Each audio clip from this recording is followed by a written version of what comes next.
This is Sportscentre. Hey, I'm Marissa Verdon's Digital Sportscentre presented by Montana's Barbecue and Bar. And I'm in our nation's capital, Ottawa, Ontario. I heard there's a Montana's around here somewhere. Oh, I think it's near the arena actually, so apparently not close.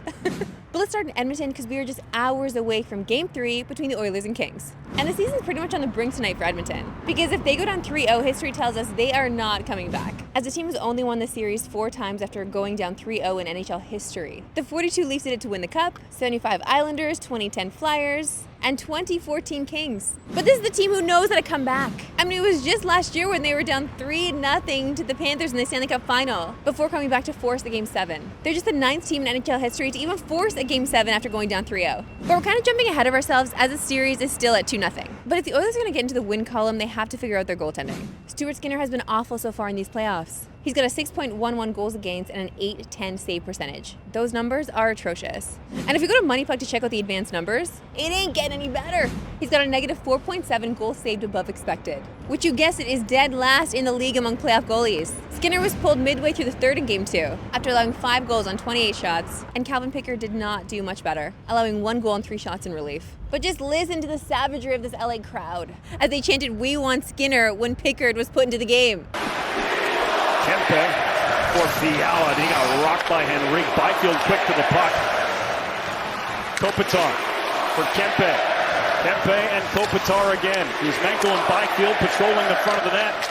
Oh man, fans are brutal. That is vicious. So the question on everyone's mind tonight is, will we see a goalie change for Game 3? And the answer to that is yes, as Calvin Pickard will get the start. Pickard actually made 3 appearances in last year's playoff run. 2 of them starts. And he went 1-1 with a .915 save percentage and a 2.21 goals against. Regardless of who's in net, one thing the Oilers need to do is stop the Kings' power play, as they're scorching all series, going 5 for 10 so far. But the biggest factor in Game 2, outside of goaltending, was a pointless Connor McDavid. It was just the 18th time in his postseason career, of 76 games, that he's been held off the score sheet entirely. And in case you're wondering, he usually follows up these pointless games with a big outing, as he has 19 points in those 18 games, with 6 of those games being multi-point games.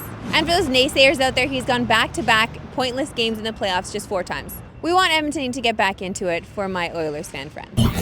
We got some breaking news this morning, as Judge Maria Carocha has declared a mistrial in the trial of 5 former members of Canada's 2018 World Junior team. She also ruled that the media may report on her ruling, but can't publish any details about the decision. A new trial is set to begin today with a new jury selected. For more on this developing story, head to tsn.ca. Back to playoffs, and it's a big Game 3 tonight in Montreal, as the Habs host the Caps down 2-0 in their best-of-7 series. One quick Habs note for tonight's game: Patrick Laine was not on the ice for morning skate, with Habs Twitter calling it a maintenance day. But just to add some context, Laine was benched for the entire third period of Game 2. And when head coach Martin St. Louis was asked about the lineup today, he said there are a few players battling things, and there will be game time decisions in the lineup. Montreal's hosting a playoff game for the first time since the Stanley Cup final in 2021, and they're going to need a win or 2 to get back into the series.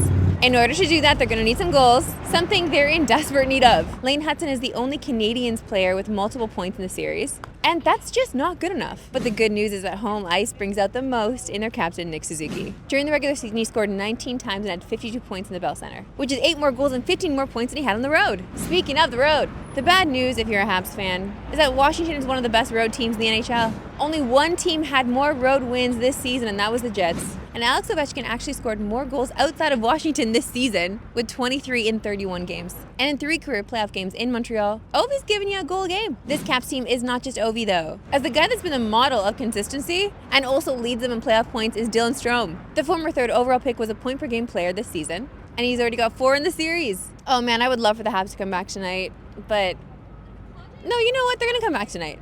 We're manifesting it. They're coming back tonight. Okay, as you can see from my shot, it's a Parliament building. I'm in Ottawa. So let's break out a new animation for a new segment, Risks Are on the Road. Well, it's not really a new segment because I'm on the road all the time, but we got a new graphic, so enjoy. Thanks, Eric.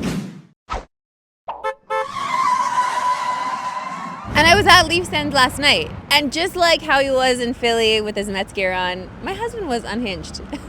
Well, I hit the streets today and asked Sens fans, well, just people from Ottawa, to say something nice about Leafs fans.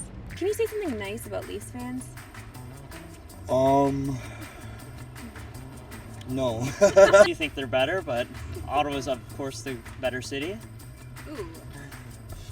Okay, you're wearing a Calgary Flames hat, so you must have so many nice things to say about Leafs fans. I'm just happy that the Leafs have fans. How do you feel about Senators fans? They're absolutely lovely people. Thanks for coming to the arena. Thanks for contributing to the atmosphere last night, but hopefully we're going to get one win here tomorrow night. Do you have any Leafs fan friends? A lot.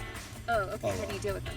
Yeah, I don't. Leafs known to maybe blow some playoffs in the past, so we'll see how it turns out here, but we got to start with one. When was the last time they won the cup, guys? Your son is getting married, yes? Yeah. Tomorrow. Yeah. Now, this is going to be happening in a room full of Senators fans. What's going to happen if the Leafs beat the Senators tomorrow at the wedding? Hopefully they'll have enough alcohol in their system not to really care too much. It's quiet out here in these streets. Maybe if Ottawa won last night, it'd be busier. Kind of an impossible segue as we shift from sports to movies, but there are sport movies. But don't worry, sports will be mentioned in this segment. The only thing I can say is that I was in LA recently for the blue carpet premiere of The Accountant 2, starring Ben Affleck and John Bernthal, which is in theaters today. And the director did direct Miracle, so look, we brought it back to sports.